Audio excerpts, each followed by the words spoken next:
While the hunt continues for the rogue Afghan soldier, the Afghan army has gone into damage control. It's condemned the killing and moved quickly to track down the killer. And a senior Afghan commander has told the ABC he hopes the incident won't undermine ties between his soldiers and their Australian colleagues. Afghanistan correspondent Sally Sarah reports from Kabul.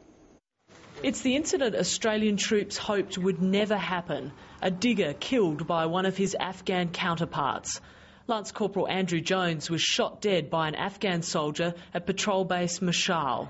A senior Afghan commander working with Australian forces in the area believes the killer was an insurgent.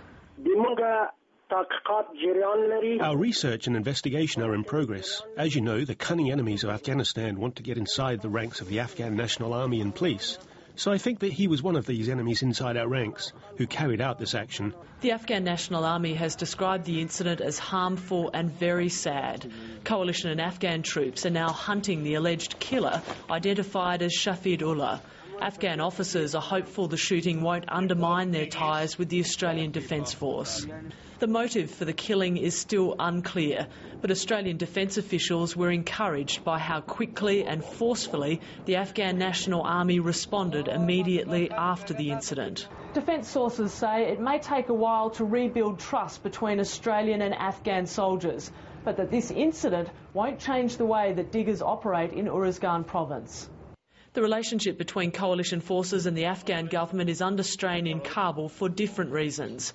President Hamid Karzai says Afghans will no longer tolerate civilian casualties after up to 14 people were killed in a US airstrike on Saturday. Afghanistan has a lot of ways of stopping it, but we don't want to go there. We want NATO to stop raids on its own.